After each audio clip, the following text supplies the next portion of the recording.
Porque nas minhas pesquisas, antes de fazer o podcast, a gente eu achei uma nota publicada no New York Times, tá no arquivo do New York Times, noticiando... Preciso ler. Eu vou te mandar essa nota. Noticiando quando ele foi eleito prefeito de Santos. Sim. Então, o Santos tinha uma importância internacional. Ele estava no radar dos gringos, né? Ele estava no radar, assim. É possível que sim. Eu não sei se especificamente por isso, só lendo a nota, mas pelo fato de ser negro e eleito prefeito naquele tempo difícil em que o racismo era mais evidente do que é hoje, por Santos ter elegido um prefeito que era de oposição ao regime militar, por Santos ser uma das maiores cidades portuárias do mundo e ter uma economia e ser uma cidade internacionalmente reconhecida, todas essas coisas faziam com que o que acontecesse em Santos tivesse repercussão no Brasil e, às vezes, fora dele. Como os Estados Unidos tinham interesse no começo em que o regime militar se instaurasse, mas talvez não contassem que essa ditadura fosse levar tanto tempo, houve pessoas que no começo favoráveis à ditadura entendiam que, eles foram longe demais no Brasil. A gente tem que proteger certas pessoas. E aí foi que surgiu, de certa forma, essa possibilidade de que ele fosse se exilar com a família nos Estados Unidos. Ele não foi por causa da dona Alda, mulher dele. Ela dizia o seguinte: eu prefiro comer feijão e arroz na minha casa do que comer peru na casa dos outros. Tipo, eu passo dificuldade aqui, tem a hipoteca da casa para pagar, você vai ter que arrumar trabalho, tá tudo, mas fica aqui.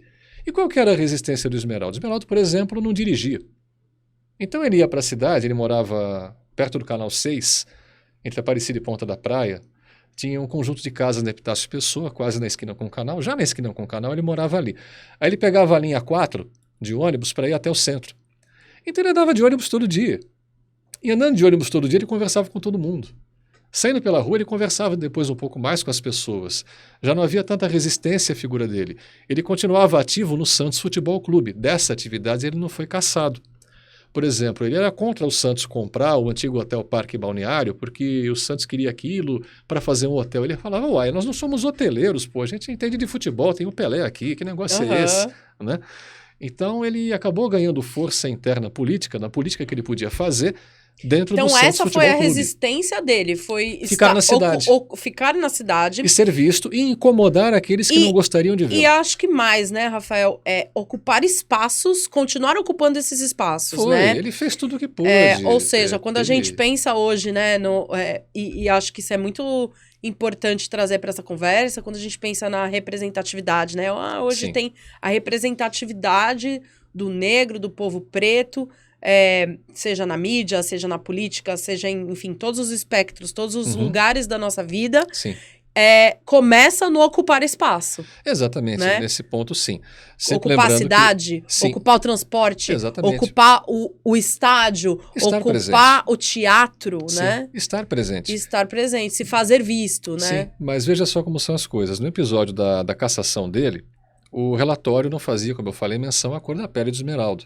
Era colocada a atividade política. E consta no registro daquela reunião em que ele foi cassado o seguinte, que um militar se levantou e disse: peço licença para dizer que esse homem está criando muitos problemas para nós na região de Santos. Tipo, fazendo uma oposição muito forte ao governo e, por extensão, aos militares. Então, quer dizer, ele ainda, além do relatório, ele foi honrado, homenageado por essa declaração daquele militar que disse, olha, tem que caçar mesmo porque ele é problemático, viu? Esse cara não pode. Oswaldo Justo, que era de centro-direita, era considerado um elemento comunista nos relatórios do DOPS. Quer dizer, então essas coisas são realmente muito curiosas. Coisas que a gente vê Sim, reverberando até hoje. Exatamente, né? O Justo, que mais tarde deu apoio ao Alberto Mansur, que é um político de direita que foi prefeito por 2 mandatos aqui na cidade. Né? Então, existem esses entendimentos de que a oposição à ditadura foi feita, não só pela esquerda, mas por quem não concordava com ela, e que na cassação do Esmeraldo houve esse componente político que estava no relatório, mas o componente racial também fez parte, porque o Esmeraldo entendia o seguinte, quando ele recuperou os direitos políticos em março de 79, ele deu uma entrevista coletiva no Sindicato dos Jornalistas.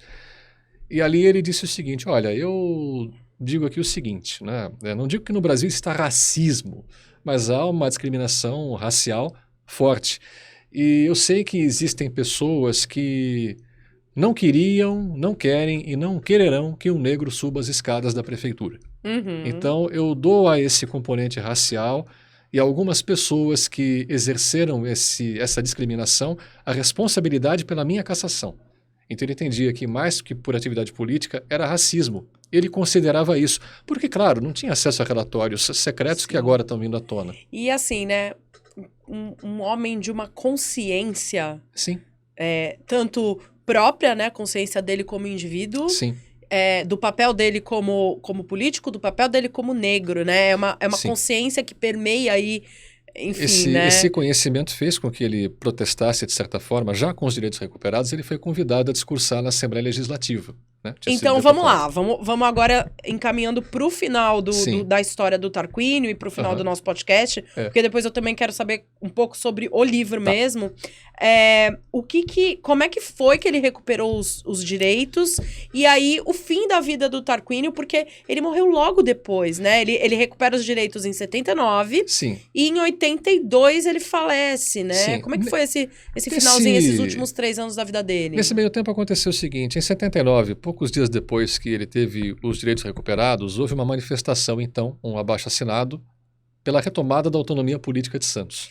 Então, são duas coisas paralelas que correm, né? Então, tem Tarquínio... A volta do Esmeraldo foi o incentivo para que se voltasse a debater abertamente o pedido de autonomia política. Lembrando que Santos não podia eleger prefeitos. Sim, e a ideia é que voltasse.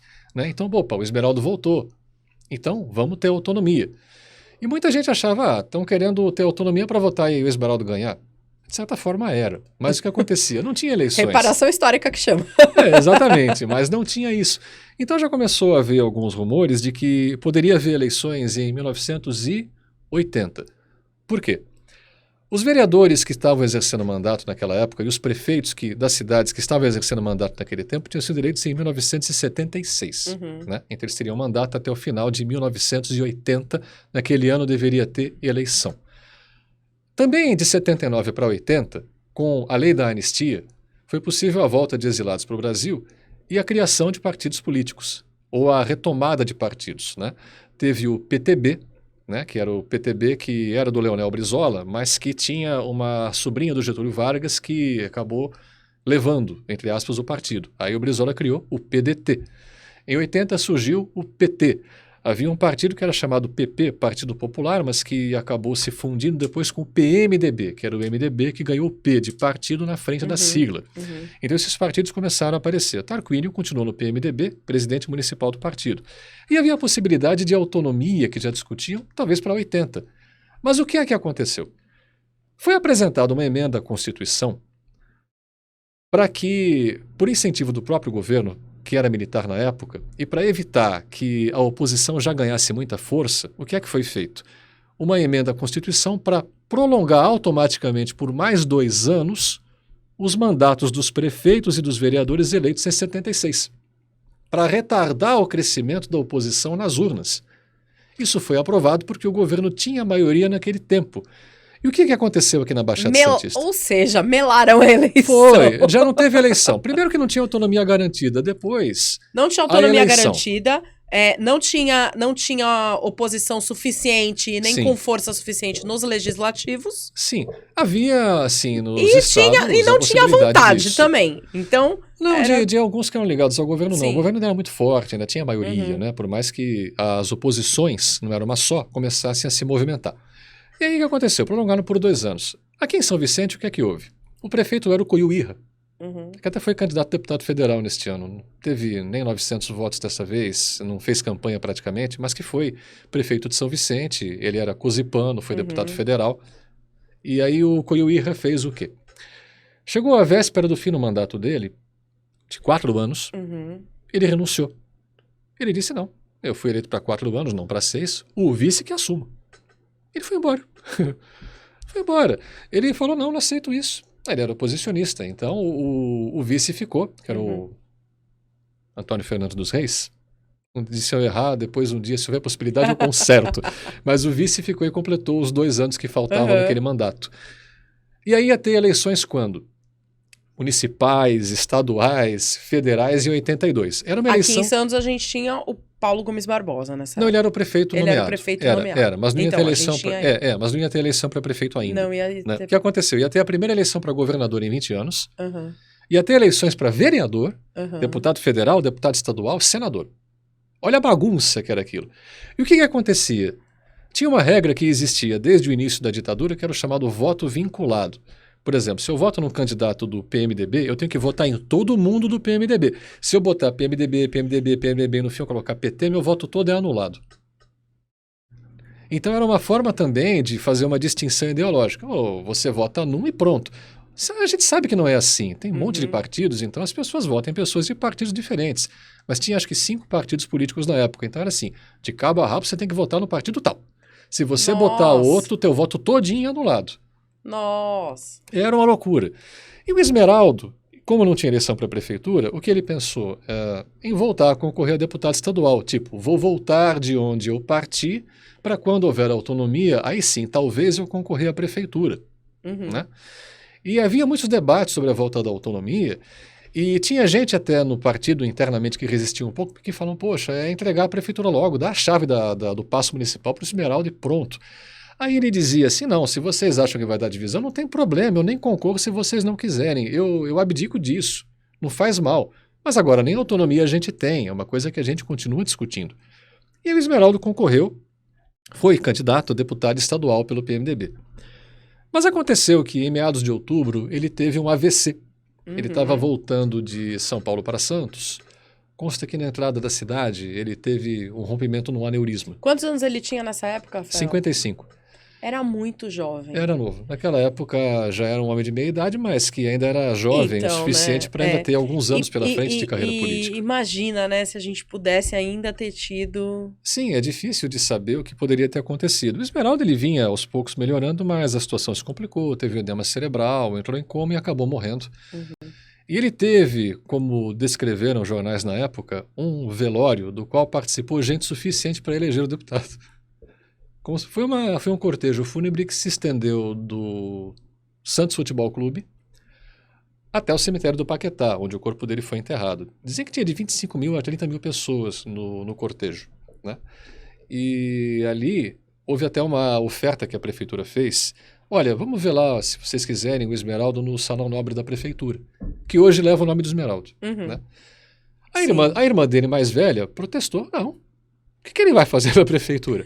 Ele não foi prefeito. Quando tinham que gritar por ele, não gritaram. Agora que ele tá morto, vocês... Não, vai ser velado longe daqui. Vai ficar aqui no Santos mesmo. Eu ia falar isso. Foi velado no Santos Futebol Clube. No Santos Futebol Clube. No Santos Futebol Clube. E dali ele foi pro muito cemitério do Paquetá. emocionante essa história. Não, a gente conta e acha uma coisa... Pô, isso não é verdade. É uma coisa de doido. Como é que pode um negócio desse? Como é que pode a irracionalidade? Como é que pode o radicalismo? Como é que pode um fantasma que botam na cabeça das pessoas levar à tomada de decisões que vêm de cima para baixo e que prejudicam uma cidade, no caso de Santos, falando por Santos, uma cidade inteira, numa situação que até hoje de verdade não se recuperou.